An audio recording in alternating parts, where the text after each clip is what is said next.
नमस्कार. आज दिनांक 26 नोव्हेंबर.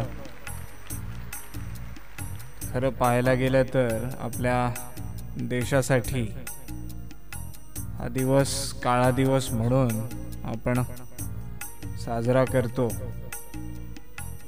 26 नोव्हेंबर 2008 रोजी मुंबई स्थित ताज हॉटेल आणि आसपासच्या ज्या ठिकाणांवर दहशतवादी हल्ले झाले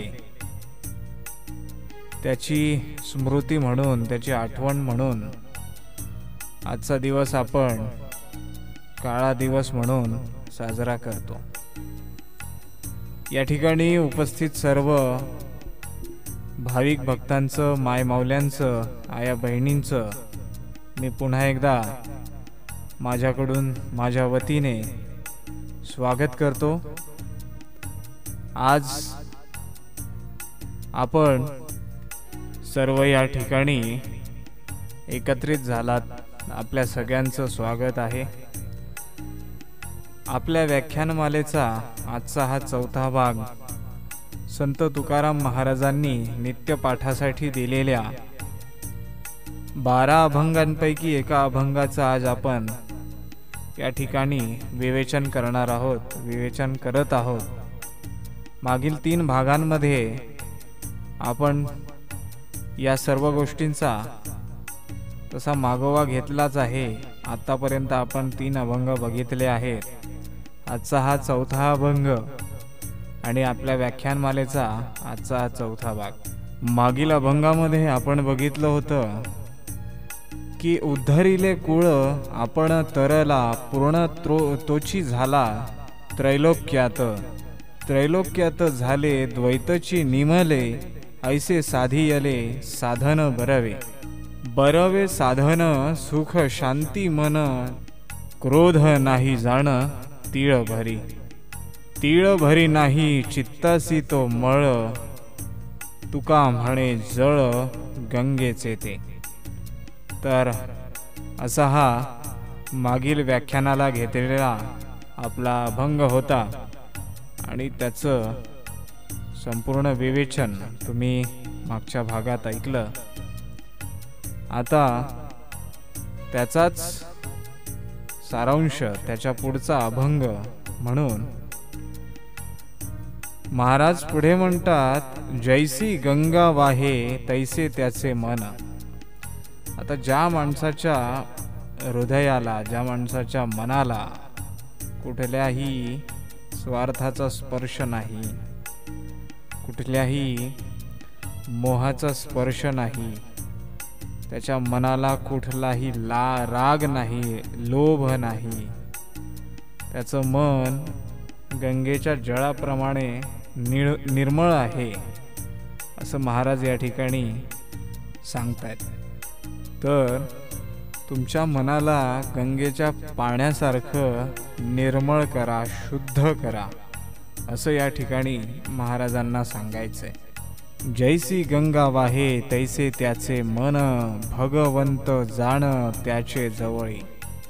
अशा माणसाला दैवाप्रमाणे जाणलं किंवा भगवंताची जाण त्याच्याकडे आहे असं संबोधलं तरी काहीही हरकत नाही असं महाराजांना म्हणायचं आहे. त्याचं कारण असं आहे की महाराज म्हणतात, निर्मळ गंगेप्रमाणे राहणाऱ्या माणसाजवळ भगवंतासारखी जाण असते. आजकालच्या युगामध्ये ज्ञान देणारे भरपूर आहेत असं म्हणायला हरकत नाही. आता काही लोकांना हे व्याख्यान जे आहे, आता प्रत्येक जण सारखा नसतो किंवा प्रत्येकाच्या करण्याची जी प्रत्येकाची जी विचार करण्याची प्रणाली असते, क्षमता असते, ती सारखी नसते. प्रत्येक जण आपापल्या पद्धतीने विचार करतो. एक 100-1 वर्षाचा गृहस्थ एका पानपट्टीजवळ उभा होता आणि एक 25-26 वर्षाचा तरुण जो आहे तो त्या पानपट्टीवरती आला आणि त्या पानपट्टीवाल्याला तो बोलला की मला एक सिगारेट दे, मला ओढायची आहे सिगारेट वगैरे असं म्हणून. तर त्या ठिकाणी हा गृहस्थ उभं राहून हे सगळं पाहत होता. तर असं बोलल्यानंतर गृहस्थ म्हणाला, एवढा लहान आहेस, सिगारेट पीत नको जाऊ, सिगारेटीने हे होतं, तुझे फुफ्फुसं खराब होतील, तुला म्हणजे व्यसन जडेल, तुझी शरीराची हानी होईल, तुझ्या शरीराचा नाश होईल वगैरे वगैरे म्हणून सांगत होता. तर त्या ठिकाणी तो जो मुलगा असतो, तरुण असतो, तो त्या गृहस्थाला विचारतो की काका तुमचं वय काय. तर म्हणजे तो आजोबा असतो, गृहस्थ असतो, तो म्हणतो माझं वय आहे ना 100 वर्ष आहे, असं म्हणून तो एक उद्गारवाचक बोलण्यासारखं बोलतो. तर त्या ठिकाणी तो जो तरुण असतो तो म्हणतो की अच्छा, माझे आजोबा आहेत, त्यांचं जे वय आहे ते 125 वर्ष आहे. त्यावर तो 100 वर्षाचा गृहस्थ म्हणतो असं चांगलं आहे, ते सिगरेट पित नसतील, ते चहा पित नसतील, त्यांना कुठलं व्यसन नसेल. हा तरुण म्हणतो नाही, ती सगळे व्यसनं करतात पण त्यांना एक व्यसन नाही. तो म्हणतो काय, ते दुसऱ्यांना ज्ञान वाटत फिरत नाहीत. अच्छा हां असो. तर नाही काय आहे की हां, कोणाला काय वाटेल किंवा कोण कसा विचार करेल याचा आपण कधी विचारच करू शकत नाही. तर अशा प्रकारे या सगळ्या गोष्टी आहेत. पुढच्या चरणामध्ये महाराजांनी सांगितलंय की जैसी गंगा वाहे तैसे त्याचे मन, भगवंत जाण त्याचे जवळी देव भक्ती भावे उभा. इथे बघा महाराजांना सांगायचंय की त्याचे जवळी देव भक्ती भावे उभा, स्वानंदाचा गाभा तया दिसे. आता ज्याचं मन निर्मळ झालं, परमार्थामध्ये ज्याने सगळं सोडून दिलं, व्यसनं सोडली, मोह सोडला, माया सोडली, त्याचं मन त्या ठिकाणी पवित्र झालं, निर्मळ झालं, गंगेसारखं स्वच्छ झालं. त्याला त्याच्या तशा माणसाच्या जवळ किंवा त्याला जे आहे देवाचा स्पर्श झाला असं म्हणायला हरकत नाही. म्हणून या ठिकाणी महाराजांनी म्हटलंय तया जवळी देव भक्ती भावे उभा. देव सुद्धा अशा माणसाजवळ भक्तिभावाने उभा राहतो असं या ठिकाणी महाराजांना सांगायचं आहे. आता काय आहे की काही लोकांजवळ देव तर सोडा, पण मनुष्यही उभं राहायला कचरतो किंवा घाबरतो म्हणायला हरकत नाही. तर ज्ञानाचा विषय जो मगाशी राहिला होता त्यामध्ये थोडीशी भर म्हणून मी सांगतो तुम्हाला. कोणालाही म्हणजे एक जसं आपण म्हणतो की झोपी गेलेल्याला आपण जाग करू शकतो, पण जो झोपेचं सोंग घेऊन आपलं जे ढोंग करतो, म्हणजे काय म्हणू आपण त्याला, जो झोपेचं सोंग घेऊन झोपेचं ढोंग करत असतो त्याला आपण कसं जाग करणार ना. तर अशासारखी ही गोष्ट आहे. ज्याला खरोखर ज्ञान हवं आहे, पाहिजेल आहे, तो मनुष्य कुठेही कसंही ज्ञान घेईल किंवा घेतो. पण आता ज्या मनुष्याला वाटतं की मी सर्वसंपन्न आहे, मला सगळंच येतं किंवा मला सगळ्याच गोष्टींची जाण आहे, तर त्याला आपण ज्ञान देऊन सुद्धा तो जर इकडून तिकडून सोडून देत असेल, या कारणाने घेत असेल, त्या कारणाने सोडून देत असेल, तर अशा व्यक्तीला ज्ञान देण्यातही काही जे आहे रस नाही किंवा फायदा नाही. असो, वडिलांना गृहस्थ आश्रमात एक मुलगा सोडायला जाताना त्याची पत्नी त्याला म्हणते की म्हाताऱ्याला सांगा सणासुदीला देखील घरी यायची काही गरज नाही, किंवा सणासुदीला घरी यायची अपेक्षा धरू नका, किंवा कार्यांमध्ये कुठल्याही कार्यांमध्ये घरी यायची अपेक्षा धरू नका. तर त्या ठिकाणी मुलगा जो आहे तो त्यांना सोडायला जातो.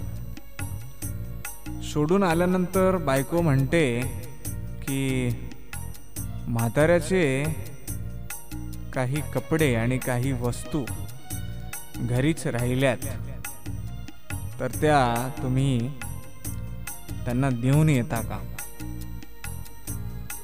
तर मुलगा म्हणतो ठीक आहे, काही हरकत नाही, मी देऊन येतो म्हणून. असं म्हणून तो पुन्हा एकदा गृहस्थाश्रमाकडे जातो.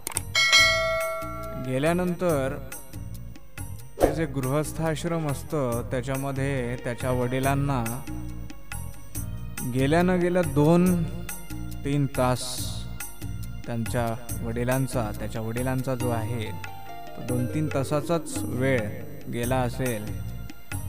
तेवढ्यामध्ये त्या वडिलांनी तो बघतो की त्या मॅनेजरला वगैरे सगळ्यांना आपलंसं करून घेतलंय. तर मुलगा थोडासा विचारामध्ये पडतो की असं कसं होऊ शकतं. तर त्या ठिकाणी बघतो की मॅनेजर आणि त्याचे वडील जे आहेत अशा प्रकारे बातचीत करतायत किंवा गप्पा करतायत की त्यांची खूप जुनी मैत्री आहे. तर मनात प्रश्नचिन्ह घेऊन तो त्या गृहस्थाश्रमाच्या मॅनेजरकडे जातो किंवा वॉर्डनकडे जातो आणि त्यांना विचारतो की साहेब, तुम्ही माझ्या वडिलांना कधीपासून ओळखता? तर मॅनेजर जे उत्तर देतो ते ऐकून त्या मुलाच्या डोळ्यामध्ये अश्रू येतात किंवा अश्रूंच्या धारा येतात. ते उत्तर तुम्ही लक्ष देऊन ऐकावं असं मला वाटतं. मॅनेजर म्हणतो की या गृहस्थाश्रमामध्ये किंवा या अनाथाश्रयामध्ये जेव्हा हे गृहस्थ एक मुलगा दत्तक घ्यायला आले होते.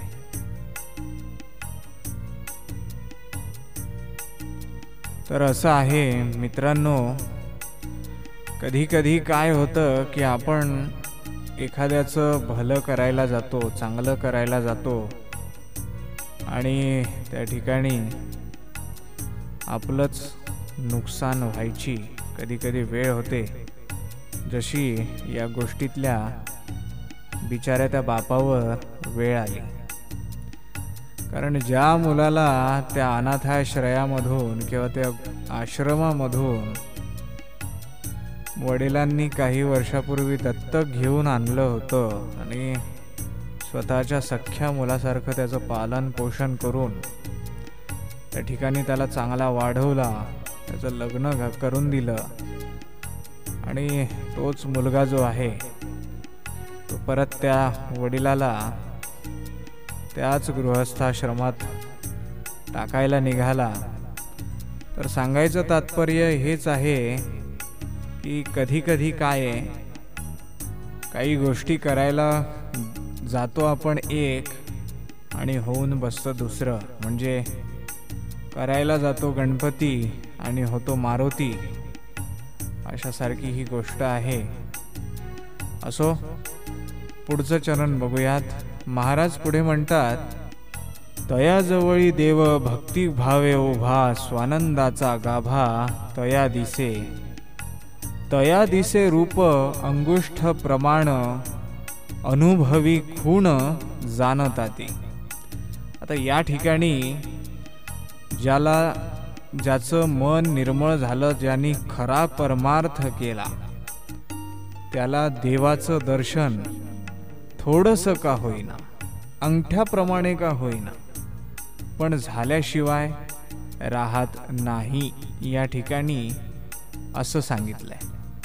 अनुभवी खूण याचा अर्थ अनुभवातून किंवा थोर लोकांच्या, संत महात्मयांच्या अनुभवातून असं आपल्याला समजतं की अंगठ्या एवढं तरी देवाचं रूप किंवा अंगुष्ठ प्रमाण एवढी तरी देवाची जी आहे स्मृती, देवाचा चेहरा, देवाचं दैवत्व तुम्हाला प्राप्त झाल्याशिवाय किंवा दिसल्याशिवाय राहत नाही. पुढच्या चरणामध्ये महाराजांनी म्हटलंय की जाणताती जे खूण, स्वात्मा अनुभवी, तुका म्हणे पदवी ज्याची त्याला.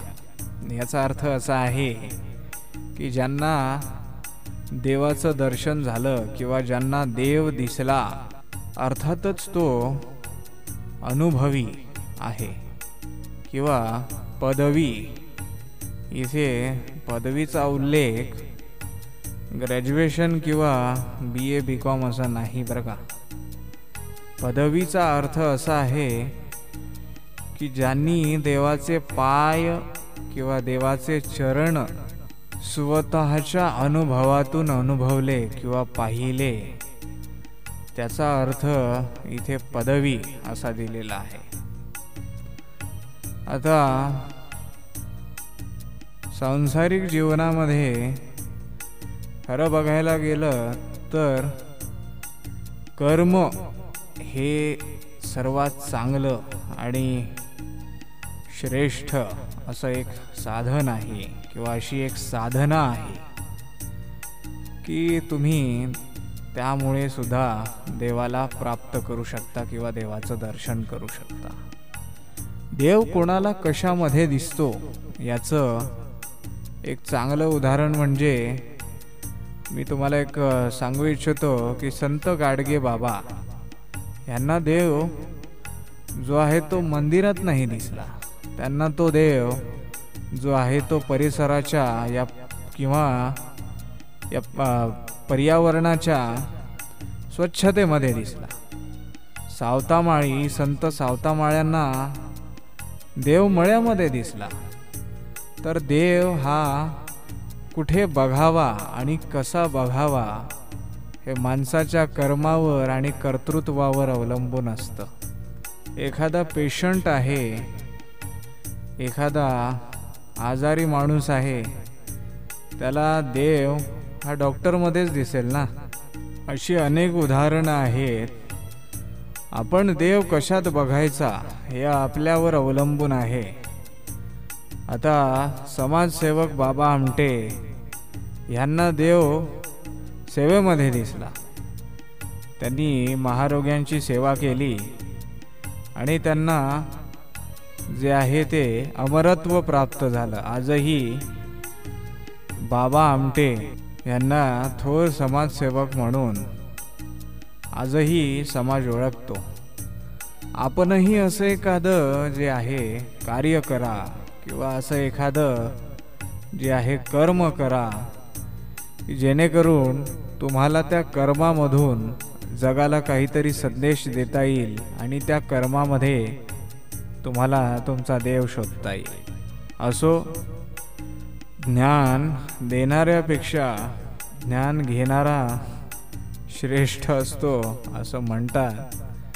कारण ज्ञान देणारा देऊन जातो, पण त्यातलं काय घ्यायचं आणि काय वगळायचं हे समोरच्या घेणाऱ्यावरती किंवा श्रोत्यावरती अवलंबून असतं.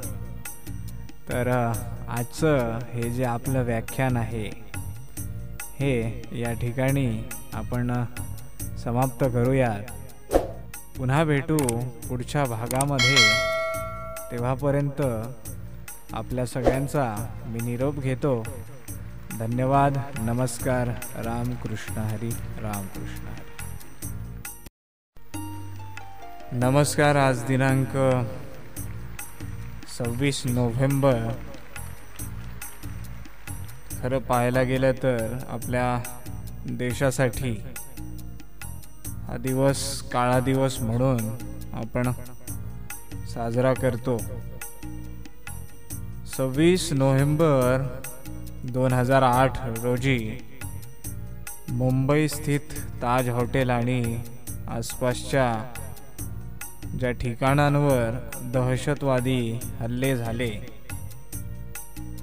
त्याची स्मृती म्हणून, त्याची आठवण म्हणून आजचा दिवस आपण काळा दिवस म्हणून साजरा करतो. या ठिकाणी उपस्थित सर्व भाविक भक्तांचं, मायमाऊल्यांचं, आया बहिणींचं मी पुन्हा एकदा माझ्याकडून, माझ्या वतीने स्वागत करतो. आज आपण सर्व या ठिकाणी एकत्रित झालात. आपल्या सगळ्यांचं स्वागत आहे. आपल्या व्याख्यानमालेचा आजचा हा 4था भाग संत तुकाराम महाराजांनी नित्यपाठासाठी दिलेल्या 12 अभंगांपैकी एका अभंगाचं आज आपण या ठिकाणी विवेचन करणार आहोत, विवेचन करत आहोत. मागील 3 भागांमध्ये आपण या सर्व गोष्टींचा तसा मागोवा घेतलाच आहे. आतापर्यंत आपण 3 अभंग बघितले आहेत. आजचा हा 4था अभंग आणि आपल्या व्याख्यानमालेचा आजचा हा 4था भाग. मागील अभंगामध्ये आपण बघितलं होतं की उद्धरिले कुळ आपण तरला पूर्ण तोची झाला त्रैलोक्यात. त्रैलोक्यात झाले द्वैतची निमले ऐसे साधियले साधन बरवे. बरवे साधन सुख शांती मन क्रोध नाही जाण तीळ भरी. तीळ भरी नाही चित्तासी तो मळ तुका म्हणे जळ गंगेचे ते. तर असा हा मागील व्याख्यानाला घेतलेला आपला अभंग होता आणि त्याचं संपूर्ण विवेचन तुम्ही मागच्या भागात ऐकलं. आता त्याचाच सारांश, त्याच्या पुढचा अभंग म्हणून महाराज पुढे म्हणतात, जैसी गंगा वाहे तैसे त्याचे मन. आता ज्या माणसाच्या हृदयाला, ज्या माणसाच्या मनाला कुठल्याही स्वार्थाचा स्पर्श नाही, कुठल्याही मोहाचा स्पर्श नाही, त्याच्या मनाला कुठलाही राग नाही, लोभ नाही, त्याचं मन गंगेच्या जळाप्रमाणे निर्मळ आहे असं महाराज या ठिकाणी सांगतायत. तर तुमच्या मनाला गंगेच्या पाण्यासारखं निर्मळ करा, शुद्ध करा असं या ठिकाणी महाराजांना सांगायचंय. जैसी गंगा वाहे तैसे त्याचे मन भगवंत जाण त्याचे जवळी. अशा माणसाला दैवाप्रमाणे जाणलं किंवा भगवंताची जाण त्याच्याकडे आहे असं संबोधलं तरी काहीही हरकत नाही असं महाराजांना म्हणायचं आहे. त्याचं कारण असं आहे की महाराज म्हणतात, निर्मळ गंगेप्रमाणे राहणाऱ्या माणसाजवळ भगवंतासारखी जाण असते. आजकालच्या युगामध्ये ज्ञान देणारे भरपूर आहेत असं म्हणायला हरकत नाही. आता काही लोकांना हे व्याख्यान जे आहे, आता प्रत्येक जण सारखा नसतो किंवा प्रत्येकाच्या करण्याची जी प्रत्येकाची जी विचार करण्याची प्रणाली असते, क्षमता असते, ती सारखी नसते. प्रत्येक जण आपापल्या पद्धतीने विचार करतो. एक 100-1 वर्षाचा गृहस्थ एका पानपट्टीजवळ उभा होता आणि एक 25-26 वर्षाचा तरुण जो आहे तो त्या पानपट्टीवरती आला आणि त्या पानपट्टीवाल्याला तो बोलला की मला एक सिगारेट दे, मला ओढायची आहे सिगारेट वगैरे असं म्हणून. तर त्या ठिकाणी हा गृहस्थ उभं राहून हे सगळं पाहत होता. तर असं बोलल्यानंतर गृहस्थ म्हणाला, एवढा लहान आहेस, सिगारेट पीत नको जाऊ, सिगारेटीने हे होतं, तुझे फुफ्फुसं खराब होतील, तुला म्हणजे व्यसन जडेल, तुझी शरीराची हानी होईल, तुझ्या शरीराचा नाश होईल वगैरे वगैरे म्हणून सांगत होता.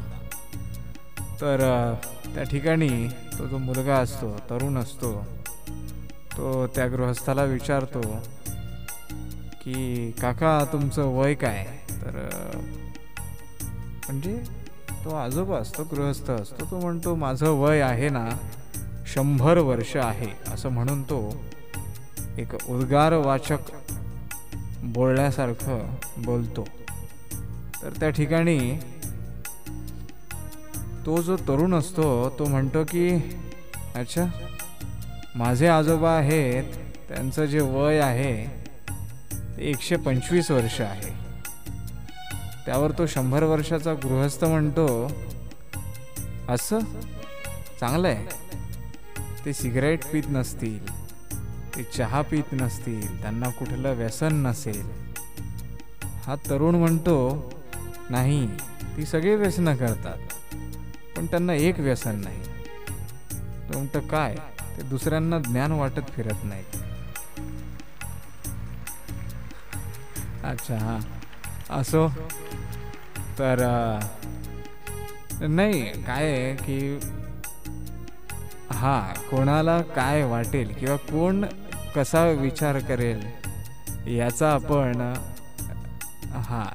आपण कधी विचारच करू शकत नाही. तर अशा प्रकारे या सगळ्या गोष्टी आहेत. पुढच्या चरणामध्ये महाराजांनी सांगितलंय की जैसी गंगा वाहे तैसे त्याचे मन, भगवंत जाण त्याचे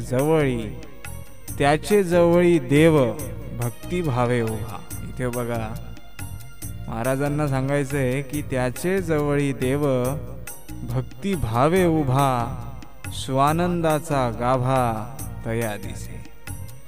आता ज्याचं मन निर्मळ झालं, परमार्थामध्ये ज्याने सगळं सोडून दिलं, व्यसनं सोडली, मोह सोडला, माया सोडली, त्याचं मन त्या ठिकाणी पवित्र झालं, निर्मळ झालं, गंगेसारखं स्वच्छ झालं.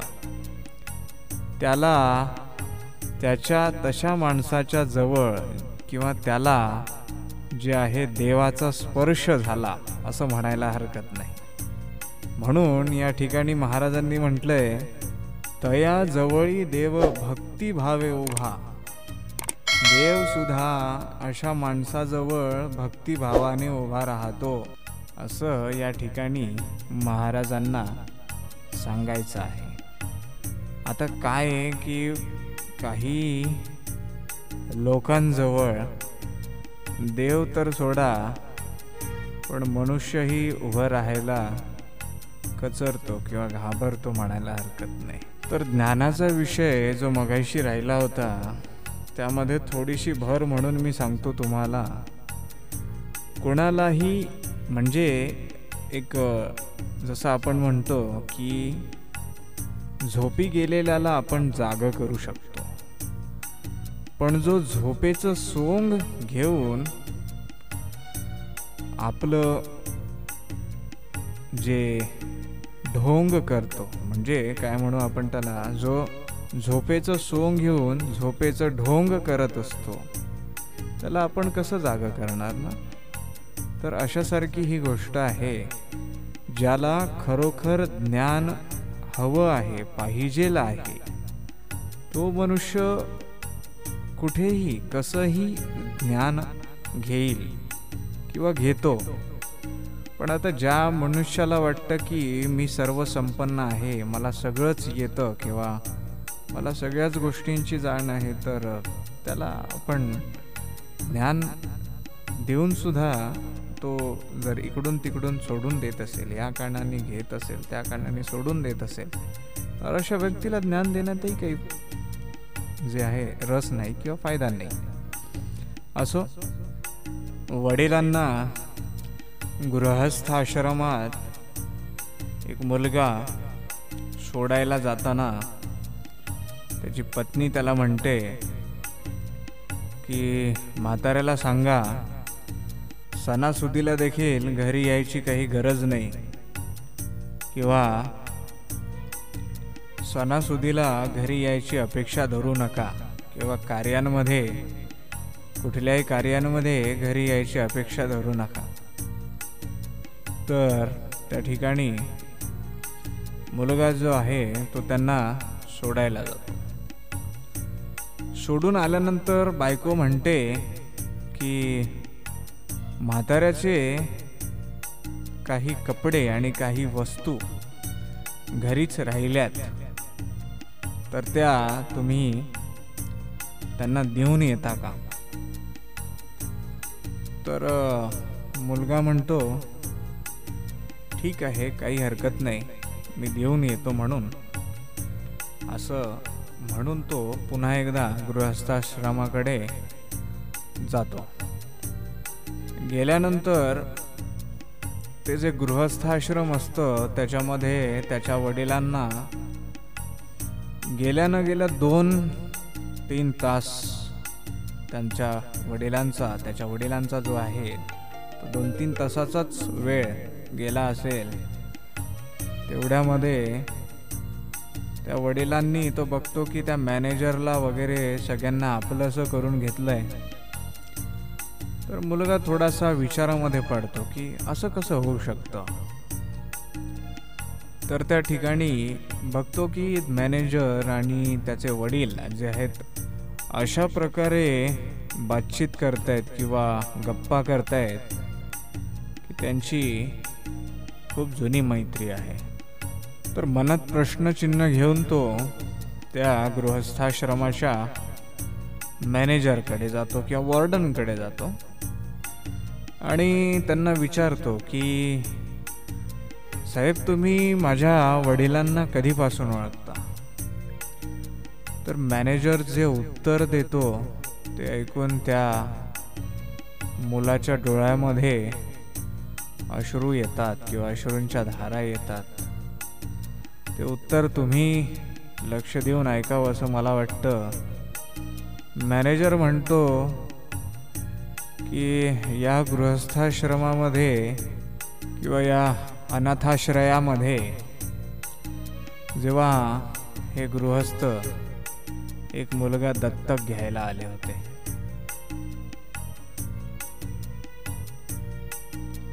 तर असं आहे मित्रांनो, कधी कधी काय होतं की आपण एखाद्याचं भलं करायला जातो, चांगलं करायला जातो आणि त्या ठिकाणी आपलंच नुकसान व्हायची कधी कधी वेळ होते.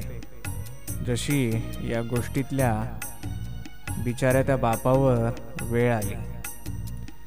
कारण ज्या मुलाला त्या अनाथाश्रयामधून किंवा त्या आश्रमामधून वडिलांनी काही वर्षापूर्वी दत्तक घेऊन आणलं होतं आणि स्वतःच्या सख्ख्या मुलासारखं त्याचं पालन पोषण करून त्या ठिकाणी त्याला चांगला वाढवला, त्याचं लग्न करून दिलं आणि तोच मुलगा जो आहे तो परत त्या वडिलाला त्याच गृहस्थाश्रमात टाकायला निघाला.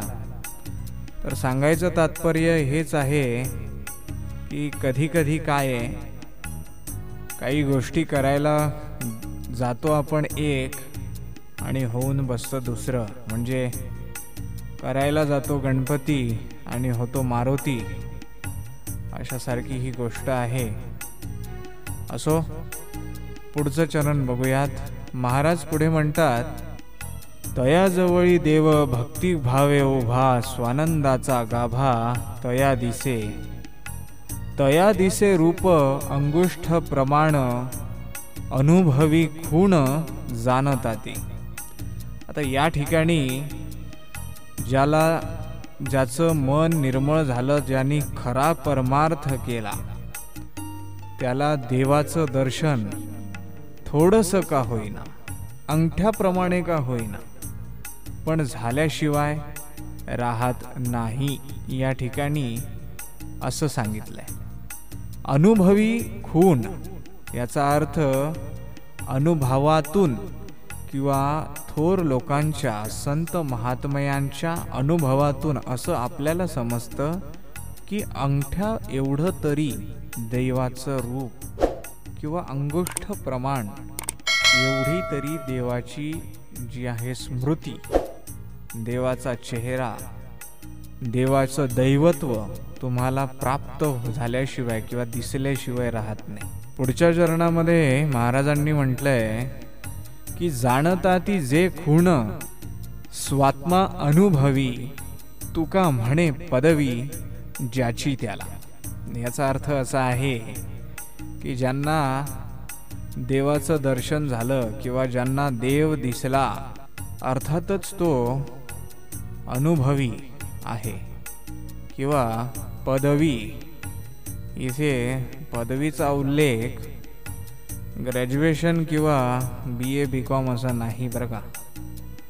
पदवीचा अर्थ असा आहे की ज्यांनी देवाचे पाय किंवा देवाचे चरण स्वतःच्या अनुभवातून अनुभवले किंवा पाहिले, त्याचा अर्थ इथे पदवी असा दिलेला आहे. आता